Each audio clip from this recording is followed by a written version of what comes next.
College recruitment starts with you.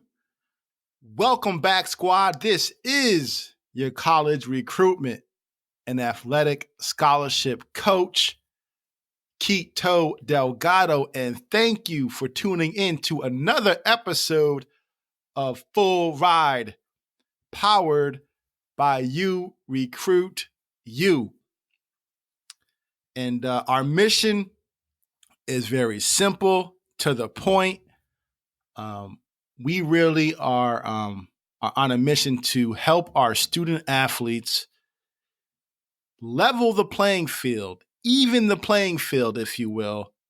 And we want to help them do so by leveraging their athletic gifts. So what does that mean? What does that look like? Well, one way you can leverage your gifts as an athlete is to turn your gifts into an athletic scholarship, right? So our goal is to help our families, parents, guardians, and student athletes. Our goal is to help you take control of the college recruitment process. Because for most of us, and I say us because I am a former college athlete who went through the recruiting process, actually a couple times. And if you listen to the first episode, you'll know that I got recruited. I went to Boston University. They cut the program after my freshman year. And then I had to go through the recruiting process all over again. So I went through it 2 times as a student athlete. But I wasn't a highly sought after recruit coming out of high school. I was what you call a no-star recruit. I was an under the radar recruit. I wasn't an All-American. I wasn't even an All-State performer. But I still had the ability, fortunately, to still get discovered and earn that elusive full athletic scholarship to a Division I program. Actually, a handful of Division I programs before I settled on Boston University. And then again, I transferred to Northeastern University. So I know a thing or two about this, and I've obviously since have helped many families achieve that goal for themselves. But for most of us who go through this process, it's our very first time as parents. Maybe you didn't play in college, so it's your first time. And then, of course, as student athletes, it's your very first time being recruited. But then some of the things that you have to do when getting recruited is, as student athletes, you got to learn how to communicate with coaches. You got to learn how to market yourself. You have to avoid certain mistakes. And that's where we come in, right? We want to hold your hand through that process. We want to give you a winning play that really helps you first understand the process, but then actually take control of it by executing a series of winning plays. Because that, at the end of the day, is what recruitment is all about. Is executing one play, one at a time, each and every day, each and every week, each and every month. And before you know it, you look up and hopefully you have a handful to a dozen scholarship offers from schools you actually have an interest in attending. We don't want you just to get a scholarship offer to schools that you have no interest in going to. That's not fun, right? So that's what our mission is. That's our goal. And so thank you so much for tuning in. And today I want to talk about a phrase that you hear in sales, right? Because part of the recruiting process is you have to start getting familiar with sales terms. I use these a lot when I work with families because you are selling yourself at the end of the day. I've said this before on the podcast, but sales is the exchange of value, right? You are exchanging value at the end of the day, right? So as student athletes, coaches value your athletic ability, right? And then obviously as student athletes, you value the opportunity to play in college, but then obviously you also value, hopefully, some savings if you're able to get a scholarship. But that at the end of the day is sales. It's the exchange of value. And then along that way, you have the transfer of trust, right? So now coaches have to, before they offer you a scholarship, they have to understand, they have to come to the realization that they can trust you as a student athlete. So sales, repeat after me. Sales is the transfer of trust, but it's also the exchange of value. So transfer of trust, exchange of value. So now as a family, over time, what you need to do is you have to build up that trust with a coach, but then you also have to market yourself and brand yourself to create that value. And one thing you really need to understand as a family is a sales concept that you hear a lot, is you always be closing. ABC, always be closing. And I'm not going to go into a sales form here, but in the sales world, that just simply means that eventually when you meet with somebody who you want to do business with, eventually you have to ask for the business. You have to close the business. It's like if mom and dad go shopping for a car, eventually the sales rep, they can do all the test drive and show all the features, but eventually they got to ask them to sign on the dotted line, right? They got to be closing, always be closing.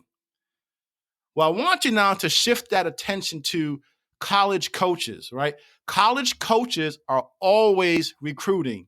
So college coaches are always recruiting. I should say ABR, always be recruiting. Although that's not good grammar, but you get the point.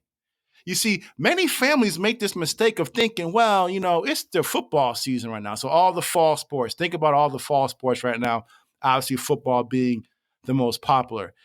Families seem to think that college coaches only recruit in the off season. But the reality is college coaches recruit all year round.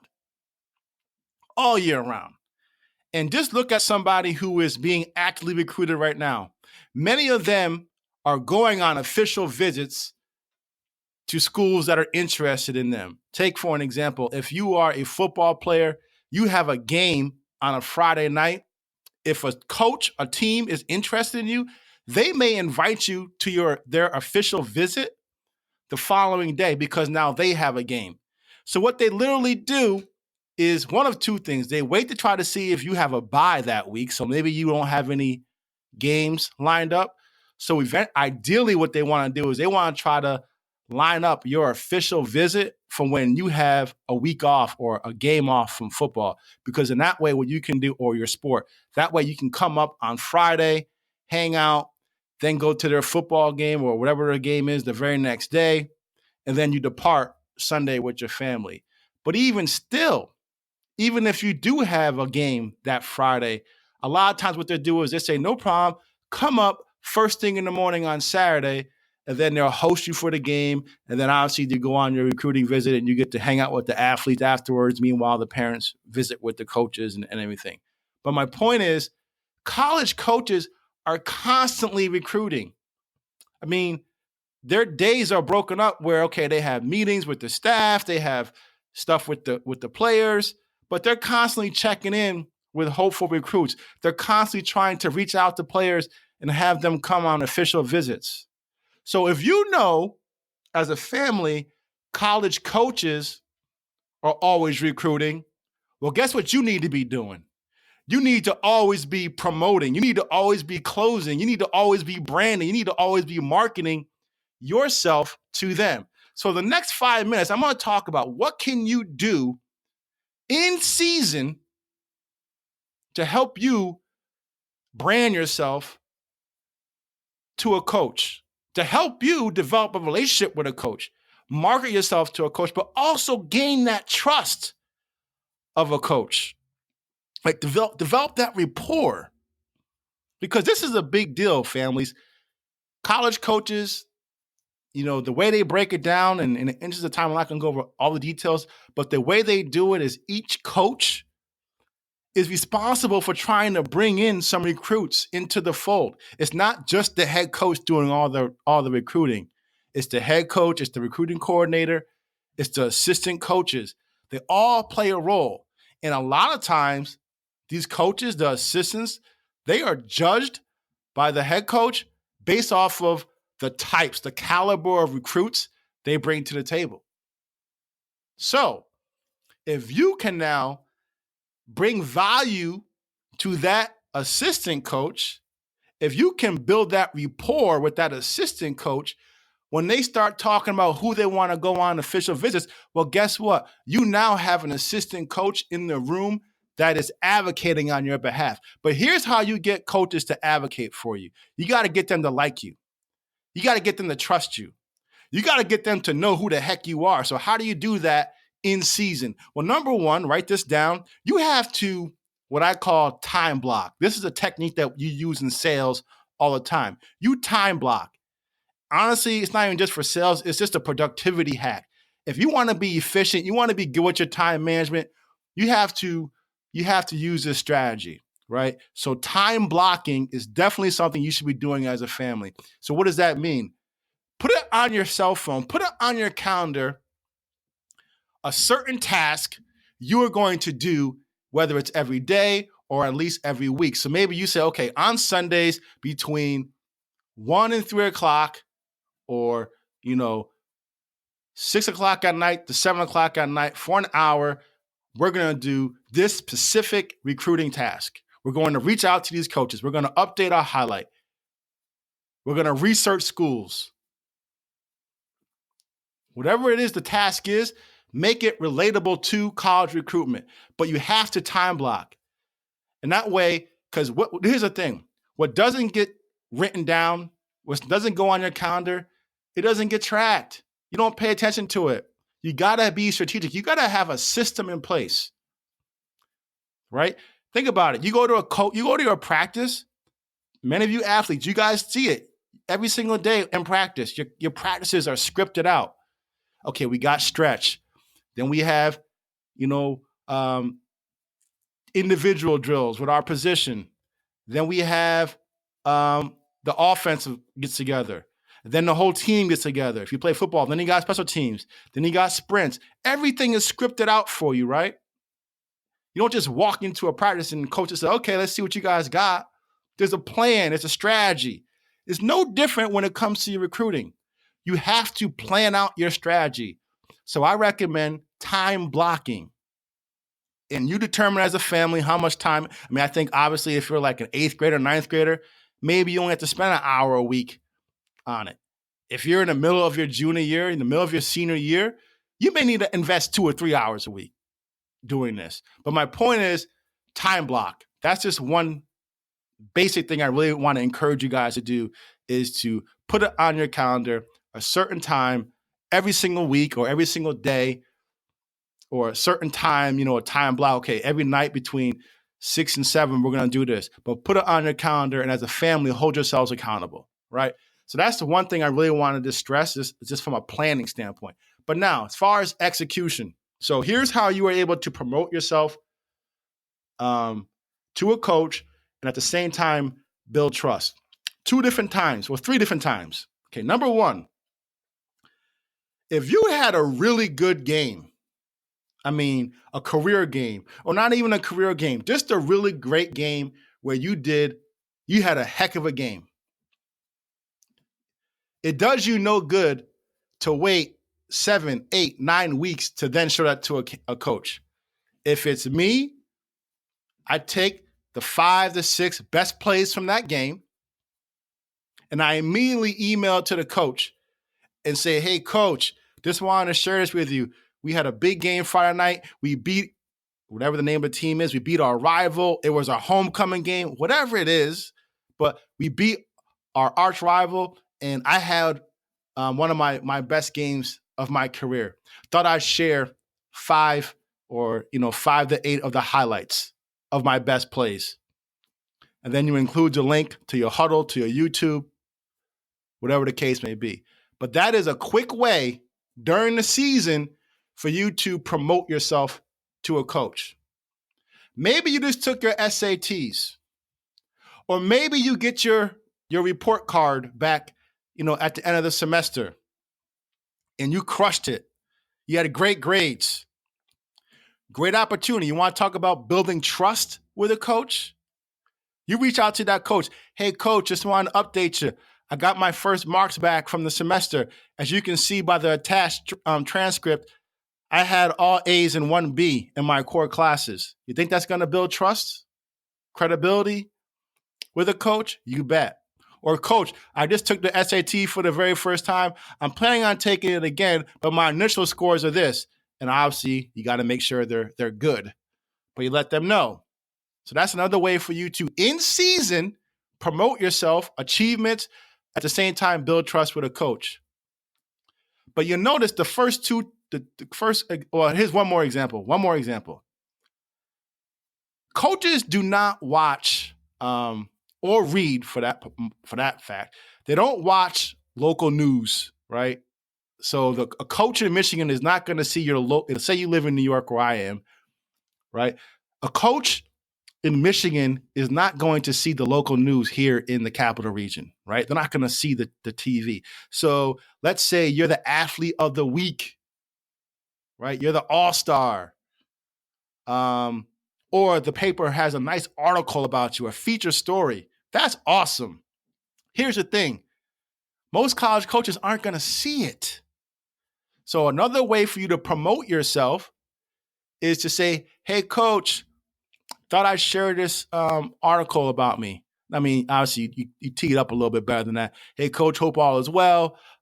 Just wanted to give you a heads up. I'm truly honored and humbled, but our local paper did a feature story on me.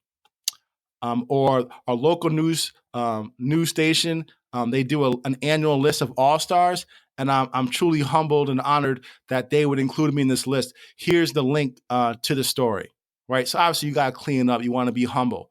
But my point is, you want to promote your successes. You had a great article written about you. You had a feature story about you. All these athletes of the week that your local channels do. That's awesome. You need to amplify it. So first you want to send it directly to the coaches, but then you also want to put it on your Instagram, bio where it has the web page. You can include the link there. You can include the link on your Twitter feed. You can tweet it out. Right. And again, you want to use certain wording so that you're not like, it's like you're bragging, but you definitely want to promote yourself. Always be closing, always be promoting, always be marketing. Right. And then hopefully when you get interviewed, you can weave in, I just do my best in the classroom. I try to be a good teammate. Right. Because again, when you use those words, those types of things, that builds trust with a coach. But now lastly, this right here is the secret sauce. This last one, the first couple examples you may notice, I talked a lot about you guys, right? Promoting yourselves. And that's great. You have to do it. It's not a knock. You got to do that. It's a crowded field out there. You got to stand out. But is that really building trust?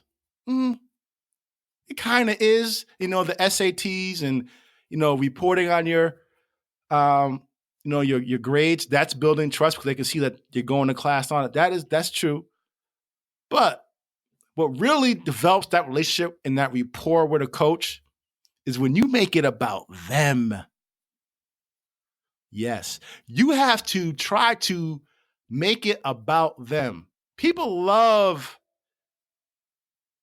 talking about themselves. They love hearing about themselves. They love reading about themselves. They love hearing about themselves. And it's just human nature. We love us some us. So if you're an athlete, if it's me and I reach out to a coach and I saw that they just had a big win against a rival, I might not even mention anything about myself. I might just say, hey, coach, I was on ESPN. I saw the box score and saw that you guys beat your rival. Congratulations. Hey, coach, I saw you guys just won your third straight game. Keep the winning streak going. Best of luck. Hey, coach, saw you guys lost a nail biter. Sorry for a loss, but I know you guys can be ready for your next game versus your rival, and then insert team. Because what that shows them is that you are actually paying attention to their season as it goes. Do you know how powerful that is? A coach is like, wow, this young man, this young lady, they're in the middle of their season. They're managing their schoolwork. They're managing their workouts. They're managing their practices, but they're still paying attention to what our program is doing. You don't think that's going to get them a little excited about you? You don't think they're going to appreciate that just a little bit? Of course they will. They're human. Maybe again, I keep bringing this back to football because it's just so many different examples, but think about it. Let's say an offensive coordinator is recruiting you for a team. And now that team went out. You read the article that says, oh, we broke the school record for most rush yards in a game. You think you may want to reach out to him and say, hey, coach, congratulations on setting the new record for most rush yards in a game. It's those little things that are going to separate you from everybody else, because other athletes are reaching out to coaches, but I guarantee you every single time they reach out to them, they're talking about themselves. And the families, the athletes that are able to build that rapport, that are able to transfer that trust with coaches, and it starts with doing the research and catering your email to that particular coach, those families are going to win. Those athletes are going to separate themselves every single time. I promise you that. So that's your winning play this week, family. Always remember, you got to constantly recruit yourselves. You got to constantly sell yourselves. You got to constantly market. You got to constantly brand yourself. You got to constantly look to build relationships. You got to constantly prove to a coach that they can trust you. And I just gave you a handful of a handful of ways for you to do that during the season. So that's your winning play. I hope this was helpful to you. Please give us an assist. If it was helpful to you, please share it. Share it with your family. Share it with your teammates. Because at the end of the day, we all want to get to that next level. There's enough scholarships to go around, so don't try to hoard this information. Share this information with other teams in your area. But most importantly, execute the play. Don't just listen to this. Don't just take the notes. Don't just nod your head. Don't just say yes.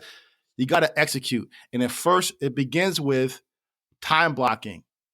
Time blocking. Make time during the season to do this stuff. Because if you don't make the time, if you don't put it on your calendar, I promise you it will not get done. You got to make the time. You got to be very intentional with this. Even if it's just an hour a week, that's okay for some of you. Others may need 2 hours. Make it fun, though. Don't stress too much, but definitely set aside a time during the week. And then, obviously, like I said, figure out ways for you to promote yourself, but then also build that trust, because sales, remember, sales is the exchange of value and the transfer of trust. And before I let you go, I just want to remind you that you can also follow us on Instagram and Twitter and Facebook. Our handle is at URECRUITU. That's the letter U, recruit, and then the letter U. But until next time, this is your college recruitment and athletic scholarship coach, Quito Delgado, reminding you that college recruitment starts with you. What steps are you taking today to earn an athletic scholarship tomorrow? Good luck with your games this week, guys. Take care.